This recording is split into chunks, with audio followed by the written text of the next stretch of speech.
after this break. I am Charles Oporum.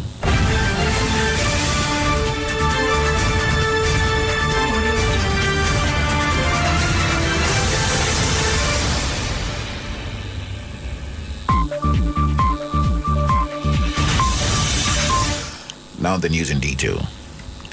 The Edo Museum of West Africa Art, EMOA, backed by the Governor Godwin Obaseki-led administration, has gotten a major boost with German authorities committing to return the first of artifacts in 2022. In a joint declaration, Germany's Ministry of Culture, state ministers and museum directors committed to return Benin bronzes taken by the British Army in a raid on the Kingdom of Benin in 1897. The first set of bronzes are to be returned in 2022.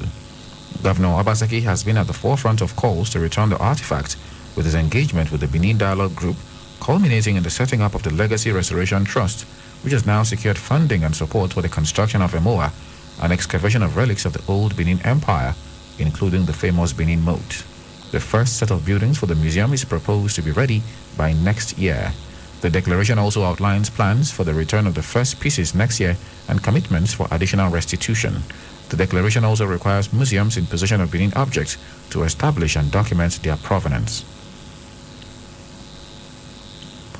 In an effort to increase awareness about the dangers of irregular migration and human trafficking, the International Organization for Migration, IOM, has trained over 25 journalists in Nigeria to deepen their knowledge on migration issues and report with appropriate terminologies. Our correspondent, Chinedu Ikeja, who was part of the training, reports that the journalists were drawn from various media houses across the country.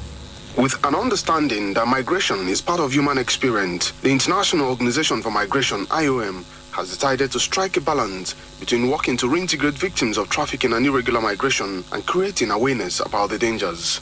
Here, journalists from various media organizations in Nigeria were brought together and trained to enhance their effectiveness in reporting migration-related issues for more impact. Cyprian Cheptenkin is the IOM awareness-raising officer in Nigeria. We all know the key role that journalists play in the society in terms of agenda setting, and migration is part of the key things at the moment. And looking at the contributions of the journalists, we found it fit to do training, especially on changing the narrative of migration, because many a times the news we consume is those of maybe migrants drowning in the sea, carcasses here and there. She also spoke about expectations going forward. So it's our hope that once all the journalists who've been trained, based on the skills they've gained, we can be able to see a difference on how stories, especially those pertaining returnees, reported. We can be able to see their contribution, especially when it comes to addressing issues such as stigma, because, at times you find like a story is being reported, but it's doing more harm to returnees or the victims of trafficking. There were presentations on the use of appropriate terminologies, fact and figures, human rights, migration and media, mental health and psychological support in reporting migration, and overcoming challenges of reporting migration. There were also presentations on legal and ethical considerations while reporting migration stories, as well as migration, environment and climate change, among others. The presentation took an interactive format, allowing room for questions, contributions and idea sharing. Investigative aspects. You look at deep human interest aspect of it. That is just different from the regular, their back, their profiling them. That's not how an editor would get that kind of story. I've never done any. It's a process.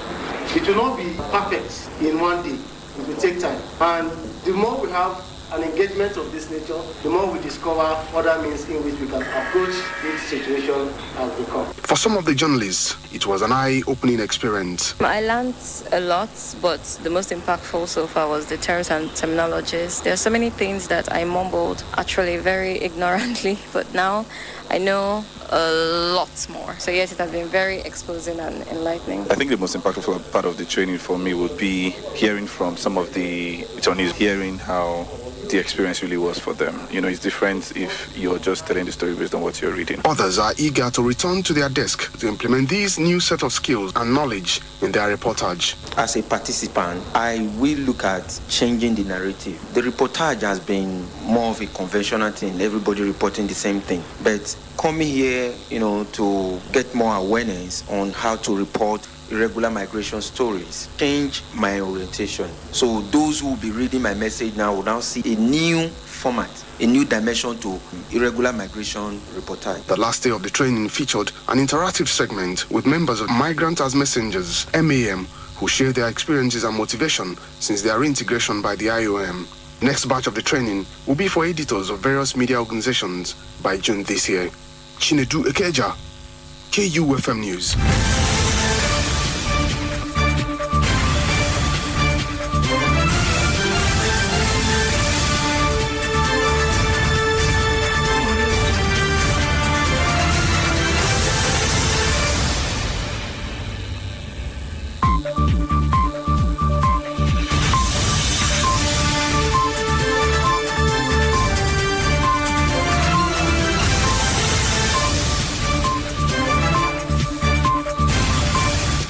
A former head of the Department of Mechanical Engineering at Ambrose Ali University, Epoma, Professor Osadolo Odia, who was abducted by gunmen last Thursday, has been released.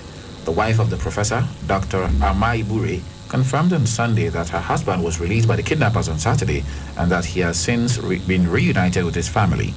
Professor Odia was said to be on his way to his farm at Egoro, Epoma, on Thursday morning when the incident occurred.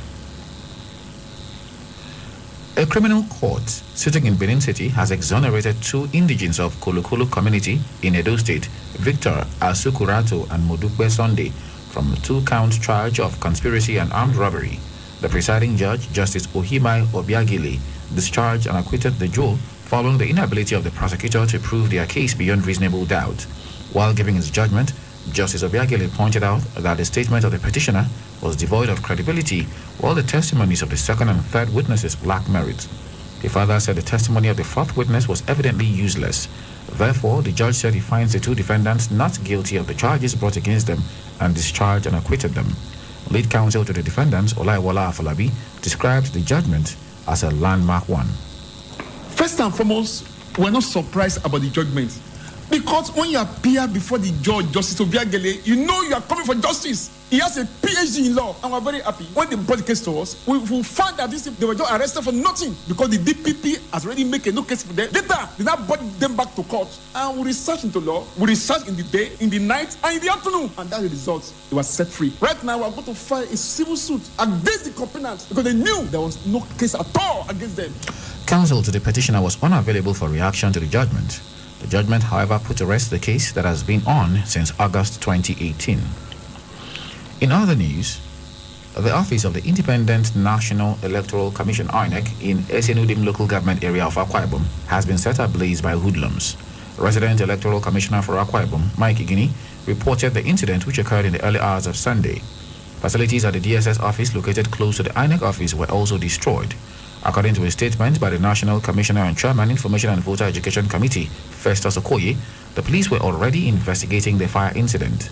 The statement said the security guard on duty escaped unhurt, but the destruction to the building and properties therein was extensive.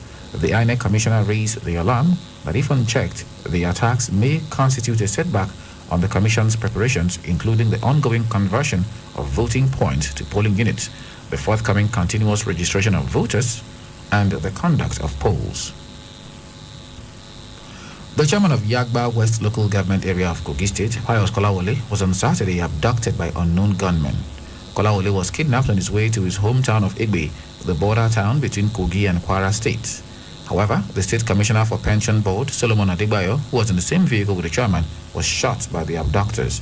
The Kogi State Police Public Relations Officer, DSP William Aya, who confirmed the incident during an interview in Lokoja on Sunday, said Kolawole was with Adebayo in the same car when they were attacked by gunmen at Iruku.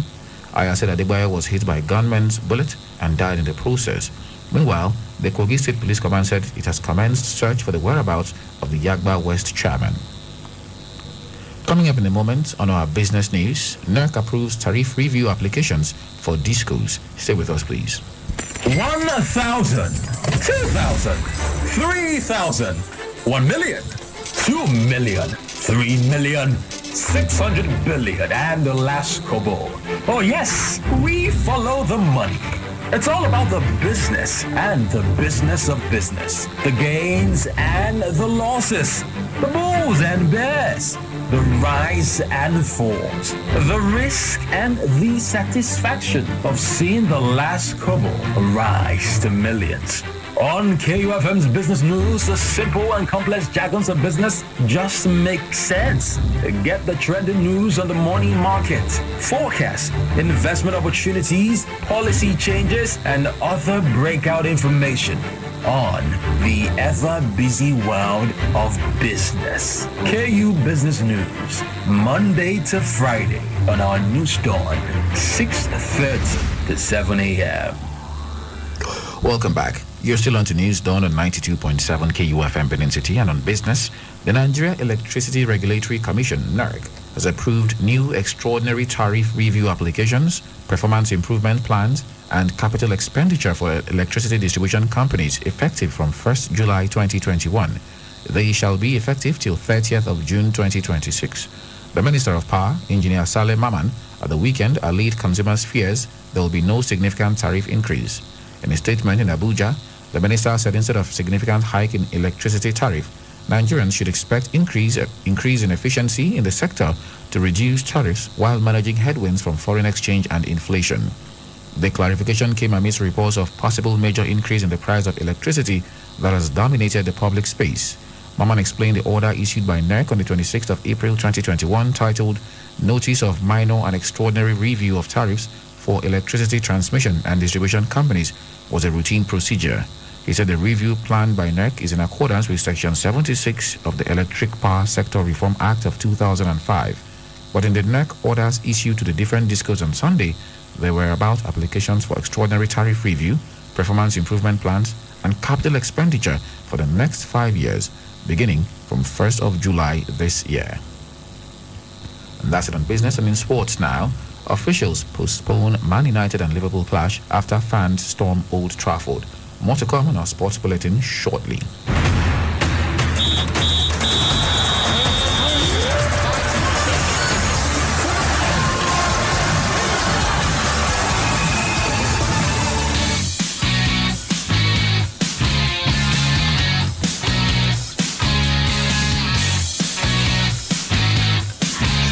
Manchester United's Premier League clash against Liverpool has been postponed following widespread protests at Old Trafford on Sunday evening as fans invaded the pitch.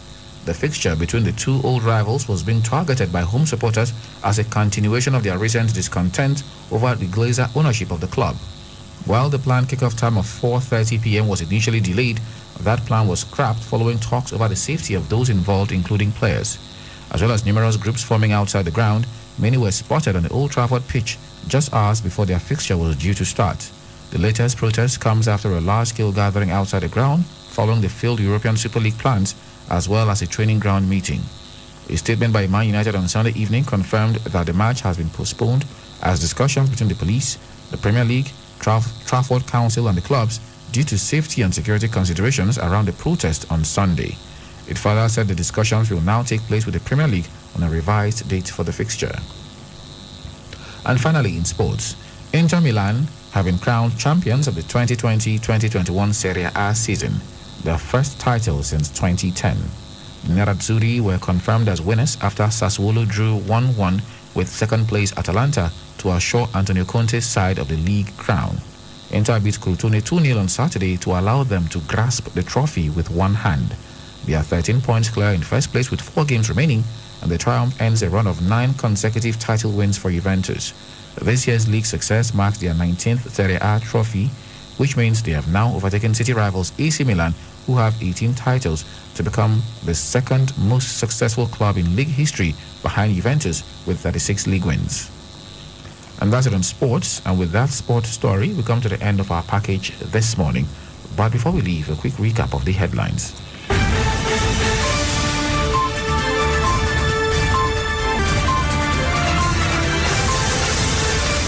Germany set to return first set of artifacts in 2022. Gunmen release kidnapped AAU professor, and hoodlums raise INEC office in Akwa Ibom. Do remember that the continued unity of Nigeria is a collective responsibility. Be sure to play your part. Do not forget, you can listen to us from anywhere in the world by visiting our website at www.kufm.net, or you can download our mobile app from the Google Play Store. We're also live on YouTube at KUFM Nigeria. KUFM News Dawn was produced by Nusahai Wadiai. I am Charles Oporum saying thanks for listening and good morning.